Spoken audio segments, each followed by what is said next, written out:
We love our fatty foods, but unfortunately, there's a price to pay. Today, Europe has one of the highest incidences of a disease known as the silent killer, type 2 diabetes. And like our stomachs, the number's rapidly growing. Professor Bente Karlund Pedersen is all too aware of this 21st century disease. Type 2 diabetes is one of the major problems in Western world, which is due to their lazy lifestyle and the fact that they eat too much. This is Sven. He may look healthy, but in fact his health is on a knife edge.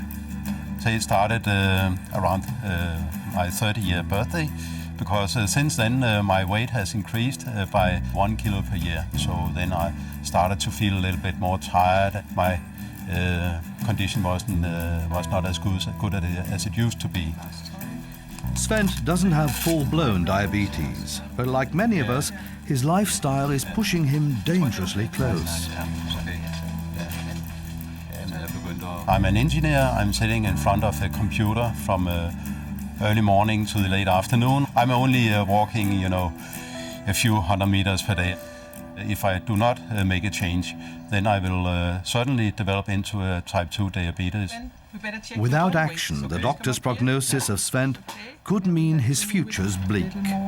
People with type 2 diabetes will have increased risk of cardiovascular disease, of dementia, of cancer, and they may end up with organ failure. The change all of us need to embrace if we're to fight this disease is a change in lifestyle. Recently, Bente and her team made a breakthrough in understanding why we should all take regular exercise. So we discovered that when muscles contract during exercise, then muscles release what we call myokines. The myokine protein acts as a messenger, telling the major organs that the body's exercising, which in turn stimulates these organs, helping them to work efficiently. And that can probably explain why exercise will protect you from dementia, cardiovascular disease, kidney failure, and many other diseases related to type 2 diabetes. If myokines aren't enough to make you get on your bike, perhaps the work of the European Exgenesis project will. This unique collaboration has helped scientists better understand how a little exercise can go a long way in preventing diabetes. One of the biggest discoveries came from the understanding of a small enzyme with a big effect. It's called AMPK. How's it going, guys? Professor Graham Hardy at Dundee University headed the research. The AMPK fits into the story of type 2 diabetes basically because we believe, through work that's been done by the Exgenesis consortium, that it's responsible for many of the metabolic responses to exercise, including increased glucose uptake, which is something that obviously is very beneficial to someone with type 2 diabetes who has this high blood glucose. A high glucose level in the blood is the root cause of diabetes. It works like this. After a meal, the rise in blood glucose, shown in blue, triggers a release of the hormone insulin from the pancreas. The insulin, in green, triggers the cell to take in the glucose.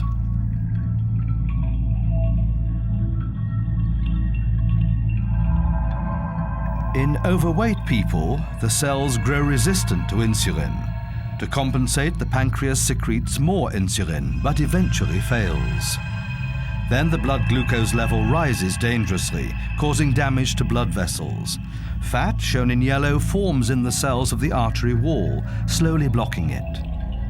It's this resistance to insulin which is the root cause of full-blown type 2 diabetes.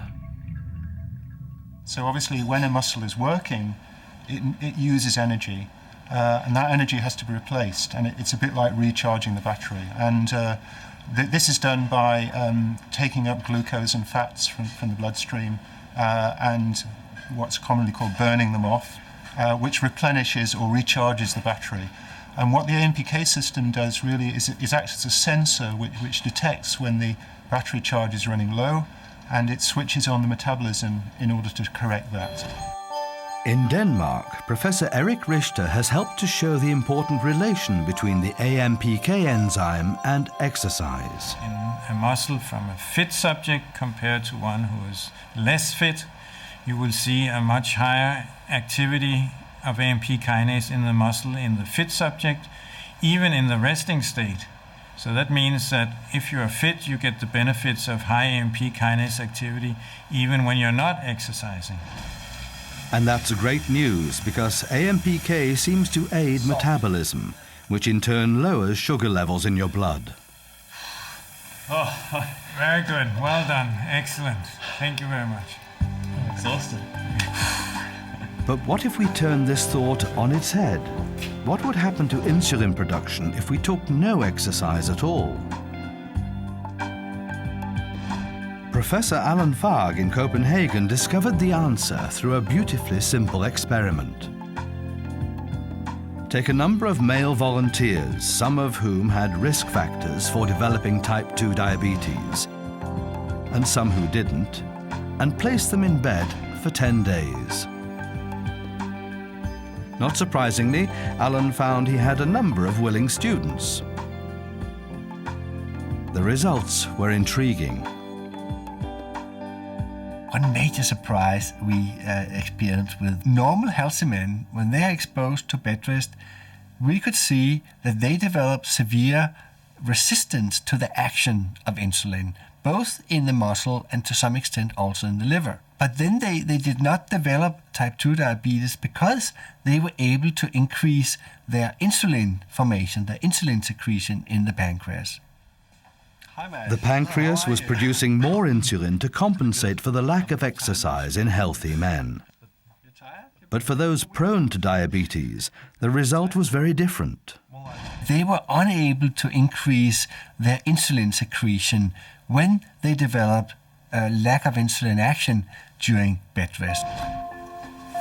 However, after a few weeks of exercise, insulin production in both sets of males returned to normal, proving exercise helps in preventing type 2 diabetes, whether you're prone to developing it or not. We all know it's important to take exercise, but the results from Exgenesis explain why, and they send a clear message. One way to beat diabetes is to keep fit, and the other is to give up our fatty diets for healthier food. It's really amazing that if you just take regular exercise 30 minutes every day, then you're protected against type 2 diabetes. And even if you have just had a diagnosis of type 2 diabetes, then you can sort of reverse the whole situation so that you can become healthy again. It's down to us to live a healthier lifestyle. And remember the old adage, prevention is better than cure. So the battle against this silent killer begins at home. My best advice of reducing the risk of diabetes would certainly be you should make a program for which you will stay active in a way which you can integrate into your daily life. It's all the small thing that matters in the long run.